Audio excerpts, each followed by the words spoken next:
to Would I Lie to You, the show with tall tales and tantalising truths on David Mitchell's team tonight. A comedian who used to sell furniture, a shabby dresser, a knackered tall boy, a leathery old poof. It didn't matter what people shouted at him, he carried on selling that furniture. It's Mickey Flanagan. And a TV star who's most famous for presenting the BBC News. Reading autocue can be tricky. You've got to make sure you don't accidentally wrong the word say. It's Fiona Bruce. And on Lee Mack's team tonight, a presenter who last year came top of a poll for TV's most irritating haircut. A decision still being contested by Mickey Flanagan's lawyers. It's Claudia Winkleman. Lock up your daughters, sisters, mothers, aunts and grannies. It's Steve Jones. So we begin with round one, Home Truths, where our panellists each read out a statement from the card in front of them. Now, to make things harder, they've never seen the card before. They've no idea what they'll be faced with, and it's up to the opposing team to sort the fact from the fiction. Tonight we start with Mickey. I once livened up a lacklustre hen do by taking my clothes off for the ladies. I don't know much about religious cultures. What is a lacklustre hen do? Hen do. Oh, there was a misunderstanding. Where were you? I was in Menorca. There was a group of girls sort of wandering around a little bit forlorn, like, you know. Was it a restaurant, Mickey? A town square, a restaurant? What was it? It was in a sort of restaurant bar type thing. I know what you mean, You know, yeah. with an outside area. Who were you with? I was with my now wife and someone else's wife and, you know... I just went around asking various wives if they fancied to spend time in Spain with me. So what did you do again? I could see the girl sort of walking around tables talking to men. And then suddenly she came up to me and said, "Oh, would you do a strip for us?" And your now wife and your then wife were like, go ahead. My wife's a very open-minded person. Hey, and, you don't have to tell me about it.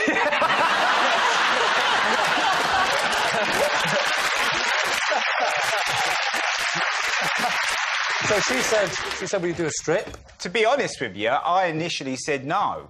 And it was my wife who went, "You should do it." Why? Because I'm a great dancer. Mickey, is there any chance you could give us some visual proof? Because you just said you're a great dancer. If I could see a bit, then I may believe the story a bit more. No, to be honest, I can't remember what I did. Oh! See you later.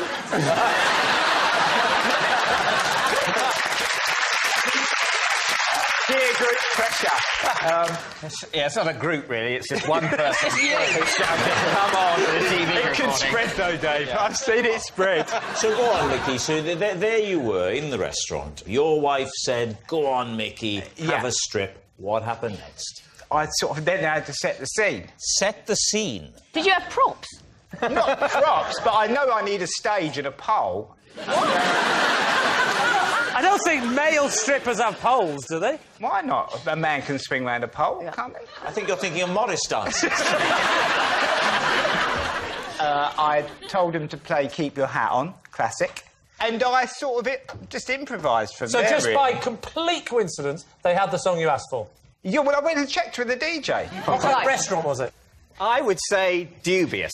I think the sort of restaurant where there's a DJ and a pole, you start to doubt the quality of the paella.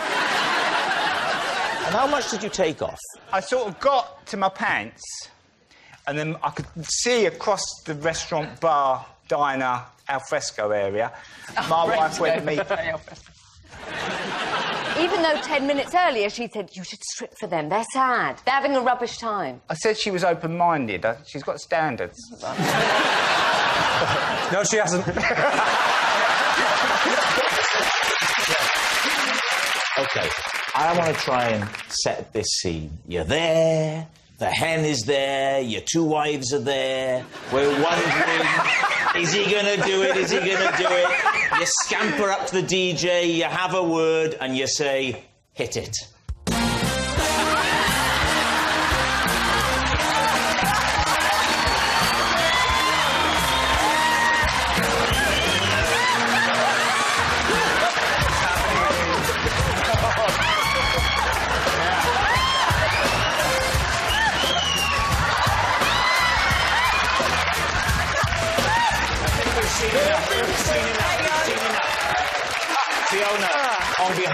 BBC. I offer a full and profound apology. Please don't press charges. OK, what are you thinking, Lee? Here's my problem, is I think that a gang of girls who are on a hen aren't lacklustre. If you've already got on a plane, you've committed. You're in. You're on board. But, Claudia, I would say that once I'd got over the slight kind of, oh, my God, what's going on thing, there was a moment where Mickey put his knee on my shoulder and I thought this has gone from lacklustre to stellar. Yeah. Yeah, I fancy a part of Stella after that. So, what are you thinking? I don't know. This is a tough one because there's something about Mickey that says he would do it. Of course he would. This is not real. It's horribly vague. It's all over the shop. So you think it's a lie? You think it's... I think it's totally true. We'll go with true. OK, Mickey, truth or lie? It is true. Yes, Mickey did liven up a hen do by taking his clothes off. Steve, you're next. I once saved P. Diddy's life. David. Well, hang on, before we get there, David. P. Diddy.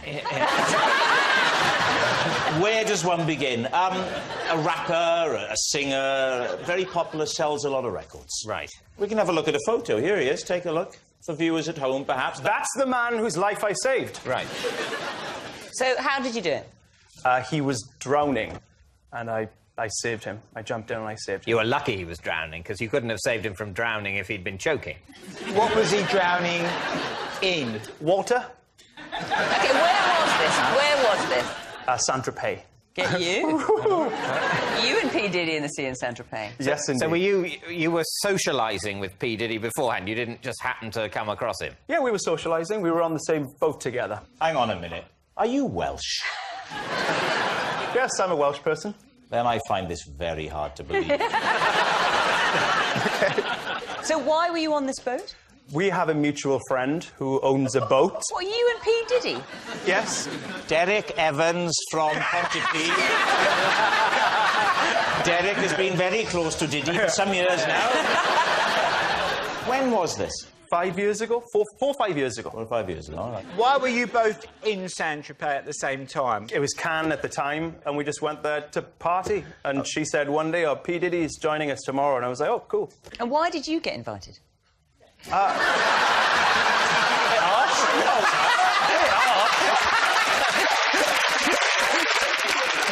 friends with the lady who owns the boat, so I'm not friends with P. Diddy, so... Did he come on his own, or did he have some of his entourage with him? He came with one giant bodyguard. And so they get on the boat, him and the bodyguard. Yeah. And then he goes for a swim, or does he fall off? Or was he pushed? We got pretty steaming that night when he got on the boat. It was a bit of a raucous party. The next morning, he was a bit hungover. I remember him saying, yo, I'm hungover. And I was like, yeah. We all Did are. he think Get a your grip. name was Yo? Possibly. He was hungry, and I remember him eating a big bowl of pasta for lunch. Then he was like, I'm going to go for a dip. And he jumped into the ocean off the boat. Said he couldn't swim. Well, this is... Okay, let me finish. We'll get there. Oh, sorry. As he dived, he went, oh, I can't! No. He dived into the ocean. Oh, God, I forgot! I've done that. Haven't you done that? Do you know what I mean? We've all done it. Whose team are you on? So this wasn't a very high boat then? No, it was like a speedboat that was part of the bigger boat. We took the smaller boat to go out into the open ocean to swim. So you took him further from somewhere where he might be safe? I'm not his father. I'm not like P. Diddy. Can you swim? He just jumped in. I think if I was socialising with a rap star, I might not ask them whether or not they can swim before they go swimming. I think I that's would. You would? Yeah, because if they jump in and suddenly they're drowning, they'll start... start shooting it up, you know. So you've got into a smaller boat. He jumps off the smaller boat. I didn't think much of it. I turn around to look how he's doing. I just glance at P. Diddy, you're going to look. And he's got his hands balled into fists, and he's kind of doing this. That is a fatal error. Just hitting the water with clenched fists. And I thought he was Like he's messing trying to around. destroy the sea. I couldn't work it out. It was My like, nemesis. So I jumped in, I swam across to him, and I'm like, yeah, OK, calm down. He's like, help, help. And I grabbed him around his chest like this and kind of swam back to the boat and, you know, got him on the ladder, and he said, thanks. And I was like, you're welcome, P. Diddy.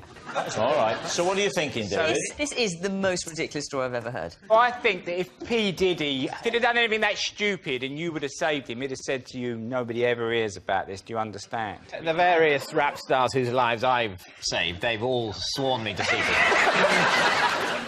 So, David, truth or lie? Well, I think we think it's a lie. You're saying a lie. Steve Jones, P. Diddy, truth or lie?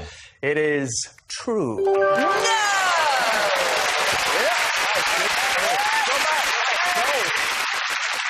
Our next round is called This Is My, where we bring on a mystery guest who has a close connection to one of our panellists. Now, this week, each of David's team will claim it's them that has the genuine connection to the guest, and it's up to Lee's team to spot who's telling the truth. So please welcome this week's special guest, Laura. So,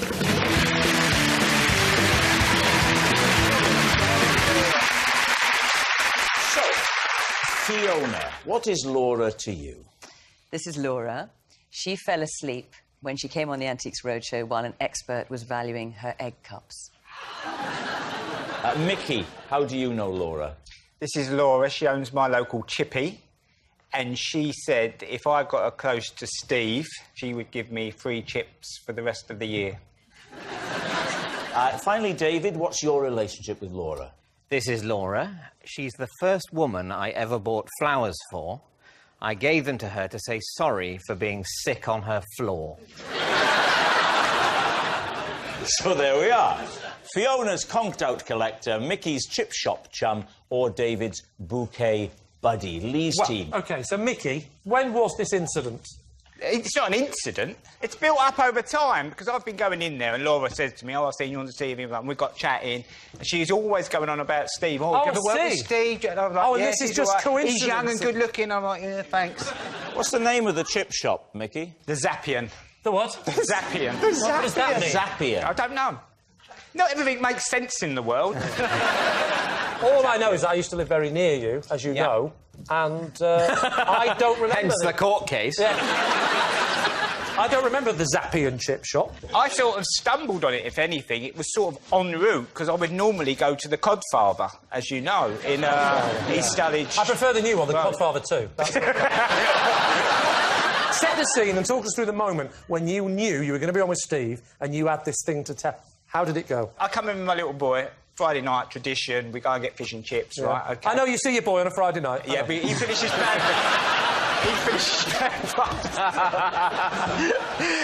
I get the tag removed for the evening, and we go and pick it up. I walk in, and I say to her, I'm only on with that Steve Jones, who you always go on about, like, you know, roughly that. We have a chat. This is what... And she says... And she said, could you get me on the show? I'd love to meet him. Could you... And I said, yeah, I think I can. Yeah. I didn't run round there and knock her up in the morning. Mickey, no one doubts what you'll do for a free bag of chips. Even we know. Laura, can you look at me, Laura? Laura's not allowed to speak, No, Steve. she's not speaking. She's just looking at me. She's not allowed I don't to- want her to speak. I just want her to drowning, Steve. You can't touch her. She's not allowed to look at me. No. She can look at you. Oh, that's all I want. I'm not going to speak to her. That's how it always starts, isn't it? Oh. Now, is this close enough, He do you wants to see think? if she looks adoringly, doesn't he? That's the thing. She couldn't look any less interested. This lady does not care for me. Not at all. Not in the slightest. And yet, you watch what happens now. OK. Fiona, were you the person interviewing her when she fell asleep? No. It was one of our experts, Will Farmer, who's a ceramic specialist, and so he was the one who was talking to her. So you didn't witness this event, this is something you found out later? No, I did witness it, because I saw it on the monitor. I waited to see what would happen, because I thought it was pretty funny. I thought it was funny. I think this woman just died. She's going to be an antique soon. You'd be surprised how often people do fall asleep on the roadshow, because it's a very long day. I wouldn't. Oh. How many egg cups was it? Well, I don't know how many were in the entire collection, but on the table were about a dozen. Oh, sorry. Are you sure? Sorry. You ask. No, please. Did you... I promise you, right, I won't do it again. Claudia, have you got a question? I do.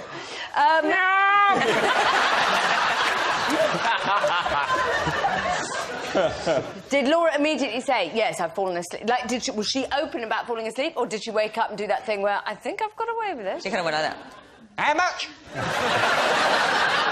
Tell me the period of time from when you noticed her falling asleep to when she woke up. It was only about 30 seconds, probably. It's not, 30 not that. That's a seconds? long time on television to have someone falling asleep. Yeah, This didn't end up in the finished show, It surely. didn't. No. And, and Laura I'm was sorry, embarrassed. because the egg cups weren't quite interesting enough.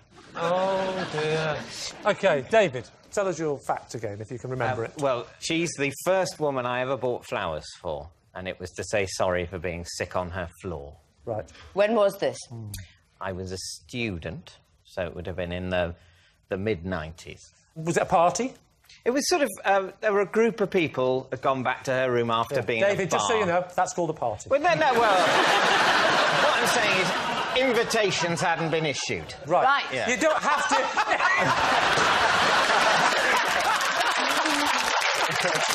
There's a gang of you, you've gone back, Yeah. you're drunk. At what point do you throw up? You are not awful. Claudia, wait a minute. We don't know if he was drunk or not. Were you drunk? I was drunk. OK. Right. So you get back to the room, you put on some music. What do you do? Well, there was definitely drinking. Yes. I think there might have been crisps. Right. I'll tell you what, all the clues are saying party. Yeah. It is looking that way, isn't it? There was a brief round of musical statues, but it didn't really... No, I remember sitting on a sofa and drinking, and Right. then it goes a bit... my memory fades slightly. Oh. So I think I might have fallen asleep, Before that. dozed off, passed out. And then you wake up and you think, I'm not going to make it. Do you ask for a bucket? No, I didn't think I was going to die.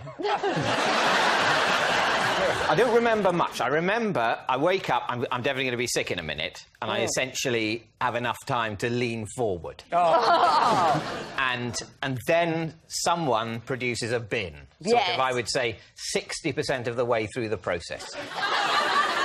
And what about the flowers? When did they come into it? The next day, I woke up the next day and felt very hungover and quite guilty. Did she clean it up? Did she say... I think Didn't she ask? cleaned it up, but OK. I certainly... what I didn't say is, here's some flowers, and if it's still festering there, I'll go and clean it up now. All right, we need an answer. So, Lee's team. Is Laura confused. Fiona's conked-out collector, Mickey's chip shop chum, or David's bouquet buddy? Who do you want to rule out? Mickey. You want to rule Mickey out? The Zappian? What? Who? What? So you want to rule out Mickey for no other reason than the name of the chip shop? The other thing is, I don't want to get pernickety, but unless Mickey has some magical line to the producer who goes, who's on 3 weeks in advance, I found out who I was with, I think, today. Like, I don't think you know that far. To be honest with you, Claudia, some people get booked well in advance. Look at just me. I think she went to university with David and he threw up on her carpet. Mitchell's not vomiting on people's carpets. He's a class act. The one thing you can say about vomit is that everyone's done it, including the Queen. That is treason! You conjuring up the image in people's minds of Her Majesty hunched over the toilet bowl, heaving and heaving and heaving. You disgust me.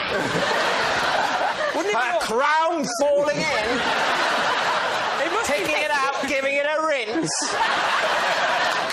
Right, so Claudia, you're saying David. You're saying... Mickey. Mickey. We'll go with Mickey. OK, you're saying Go it's with Mickey. Right, Mickey. OK, yeah. Right, Laura, would you please reveal your true identity? My name is Laura, and David gave me flowers after he was sick on his couch. Yes, Laura is David's bouquet buddy. Thank you, Laura. Thank you very much.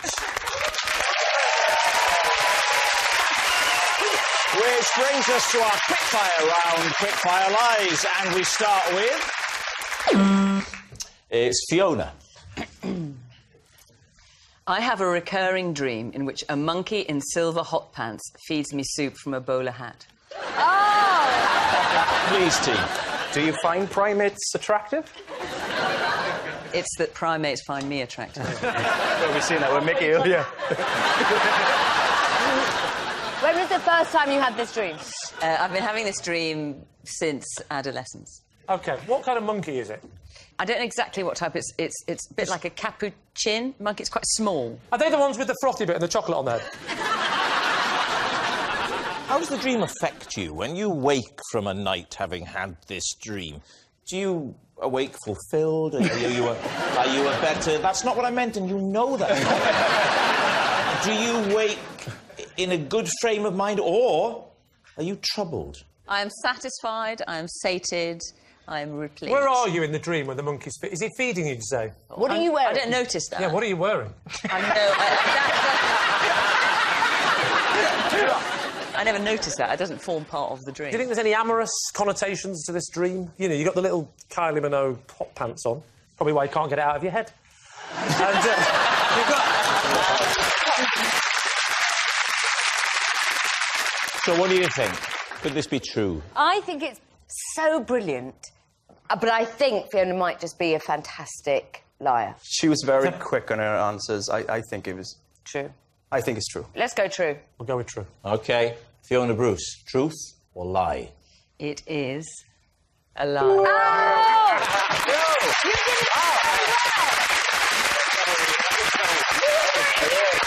Yes, a lie. Fiona doesn't have a recurring dream where a monkey in silver hot pants feeds her soup from a bowler hat. Next. It's Lee. Oh, possession. Right. There should be a box under your desk. Would you first of all read the card out and then take the possession out and pop it on the desk? This is the set of keys I carry around with me every day. I know what every single one is for. Apart from one. Okay.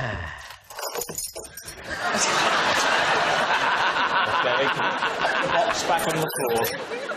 Just take us through the set of keys, Lee, in your own time. Please don't feel you have to rush. It's not saying his own time. It's all of our time, really. Yes. Isn't it? But OK, carry on. So now I've got 3 keys that look very similar, so I have to put those little things on to give you the different colours. And these colours help me a lot, because that's for the blue door, that's for the green door, and that's for the yellow door. Yes. Now, I'll never forget, because the blue door is blue, the yellow door is yellow, and the green one is my next door neighbour, Shakin' Stevens. Yeah. And, what lies behind those doors? So that's my front door key. Yeah. And that's Which genuinely is a blue door, my Okay. front door. OK? Okay. The green one genuinely is my next door neighbour's key, but it isn't Shakin' Stevens. Yeah. I'm not an Okay. idiot. It's Howard Jones. And the yellow one is the key for the door at the back of the house. Now, this one, that's the key for the front door, the bottom lock. What do you call that? Bolt. Yes, I wish I could.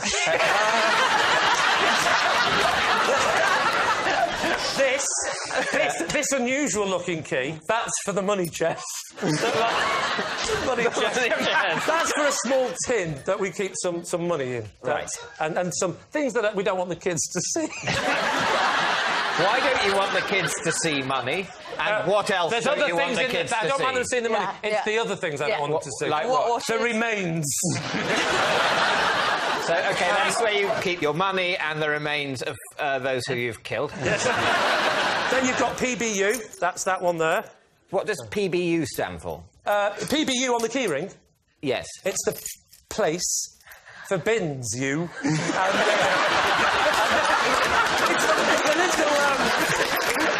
Just like that! He couldn't have made that up. It's true. We've got one of those outside little shed things you're supposed to put the bins in to make it look tidy. And my wife constantly comes out and says, "There's a place for the bins, you!"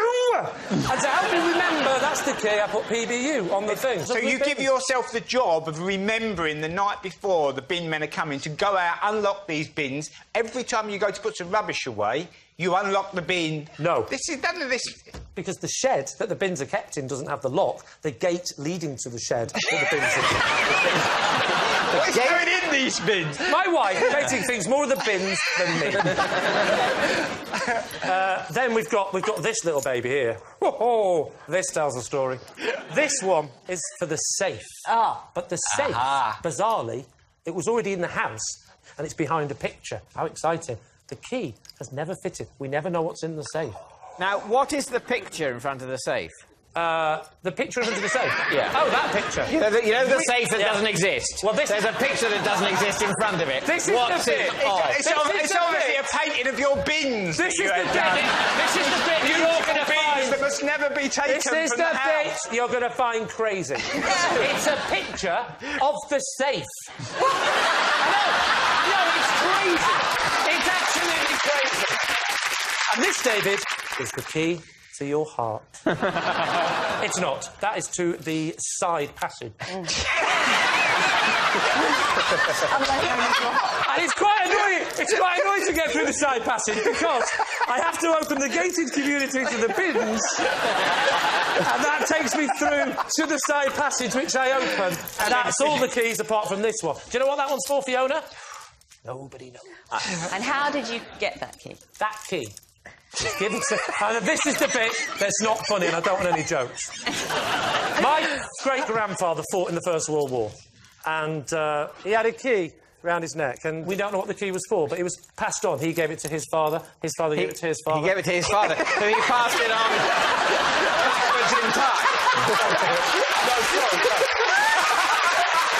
All I will say is, just in summary, I'm not pitching it to you because it is true, but if you don't believe it, quite simply, the story is simple. What is there not to believe? I come home, I make sure the side-gated community to the bins are unlocked so I can get the bins out, leave them on a Tuesday, I let you open the side passage, get in, lock the side passage, come through to the house, open the safe by moving the picture. I can't open the safe, I always forget, I close the safe, I get the tin, open it up, move the eyeballs, get the money out, close the safe, open the thing, back inside, straight to the front door, which is blue, go out, feed Howard Jones's cat next door, who I accidentally said was Shaking Stevens. What part of that are you telling me?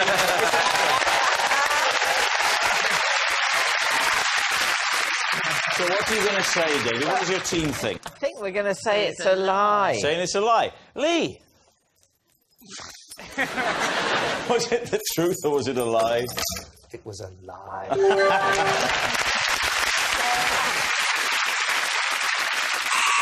And that noise signals time is up. It's the end of the show. And I can reveal that David's team have won by 3 points to 2. But it's not just a team game, and my individual liar of the week this week is Steve Jones. Yes, who'd have thought it?